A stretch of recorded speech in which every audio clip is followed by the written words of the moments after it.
What's up, my dudes? I'm Dildo. This is the absurdity of life, bringing logic and humor to self-development for everyday humans.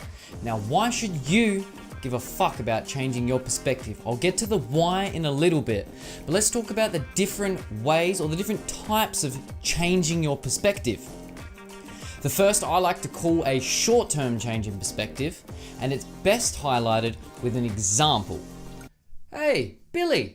How you doing, mate? Oh, hey, Dave. How you doing? Yeah, good. I'm just starving, man. I am absolutely starving. Yo, dude, have some perspective. There's kids in Africa that are starving. Shut the fuck up, Dave. I'm still hungry. All right. Fair enough. Jesus.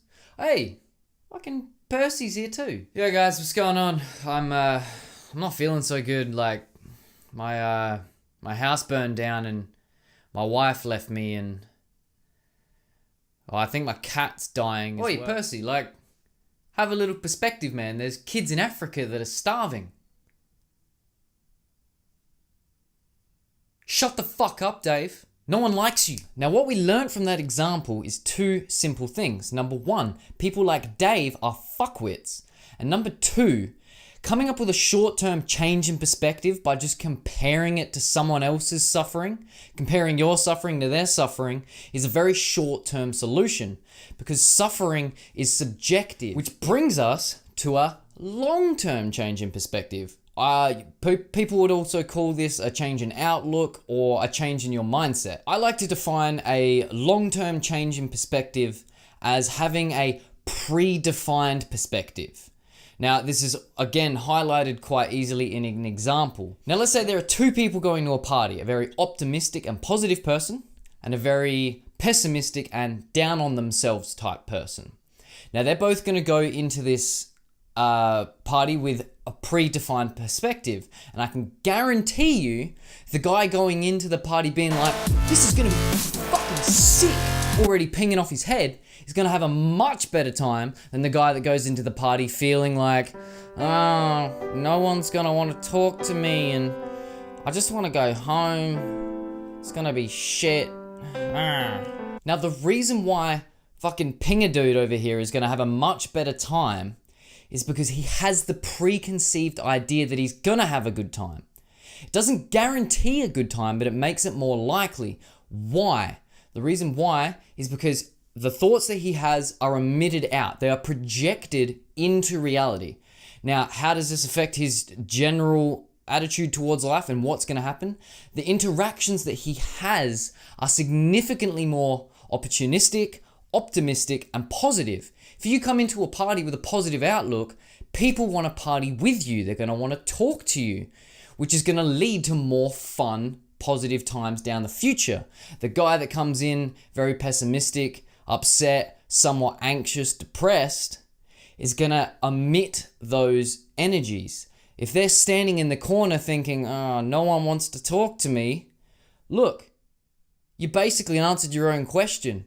People can intuitively tell what you're thinking through your actions, your body language, and your general demeanor. If there's a guy standing in the corner, no one wanted to talk to me.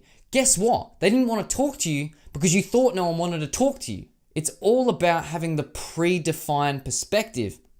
And how can this apply to everyday life? Well, basically the best way to do it is to start your day off fantastically. Now, I know that's hard because a lot of people don't necessarily have that get up and go. I like to start my day with a little catchphrase. Time to suck today's dick. I don't mean it literally. I'm very much heterosexual. I almost said homosexual then. That was fucking close. It defines my day. It gets me going. Now, this doesn't mean that my whole day is going to be positive. It just means the very start of it, I'm in the right direction. Now, the way I like to visualize having the different predefined perspectives is like having filters on a camera or filters on your Instagram when you upload pictures. Or if you're a media and an arts or a film student, they usually will, many films will put a filter over the screen or while it's being produced to set a tone, to set a mood so that the viewer relates more to the situation or the characters. Now, humans are incredible beings. We're very different to all other mammals or insects or any form of life because we have the ability to be self-aware. Self-awareness is the key in this situation. If you're going through life with a negative filter, let's call it blue, a blue, depressive, anxious filter, everything that you approach will be tainted with that negative, depressive energy. And that's awful. Don't get me wrong, I've been there as well. The way to overcome that is to know that you have that filter applied. Being aware means that you can change it because the beautiful nature of humans is that we have the ability to literally choose our mood. I'm not saying this is easy. It is quite difficult, but it requires lots of diligent practice, self-awareness. Meditation definitely helps with this.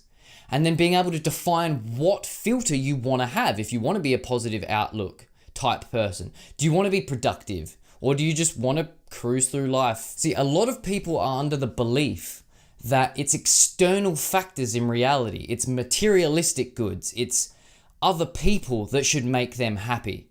Whereas a lot of very wise people, a lot of spiritual and self-development type teachers have known for fucking ages that it's yourself, it's inside. You get to define how you want to feel, how you want to see the world. That's why it's called inner peace, inner growth, personal growth.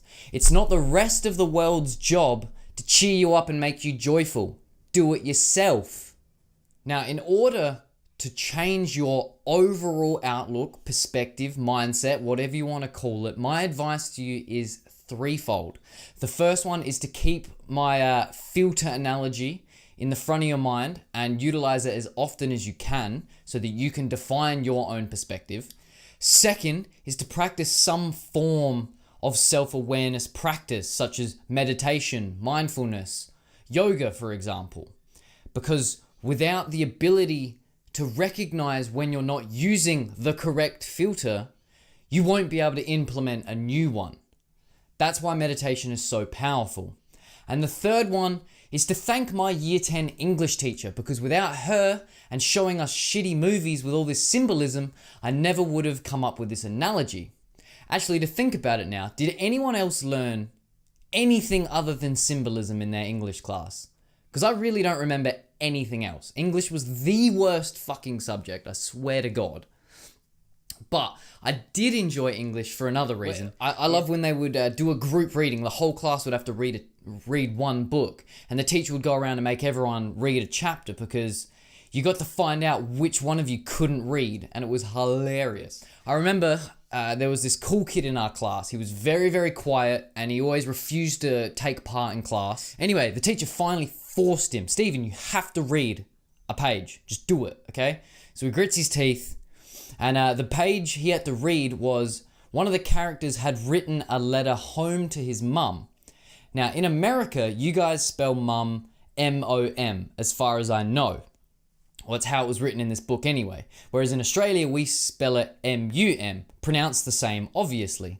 Now, again, this kid is super shy, never read out in class. And he reads, goes down, looks at his book, Dear Mom. And the entire class loses their shit. This is why he didn't want to read. Because everyone was just going to rip into him because secretly he's actually an idiot. But it's cool to be stupid, I guess. I don't know. I don't understand cool kids. But anyway, so he's sitting there just completely distraught, going red in the face, so embarrassed because everyone's laughing at him because finally the cool kid did something stupid. And he's sitting there just like, oh no, oh, why did I read? I didn't want to do this. I was actually sitting next to him. I could feel how upset he was and embarrassed he was. And I just turned to him and I was like, hey, Stephen, Joy, it's okay. Just remember, there's kids in Africa that are starving.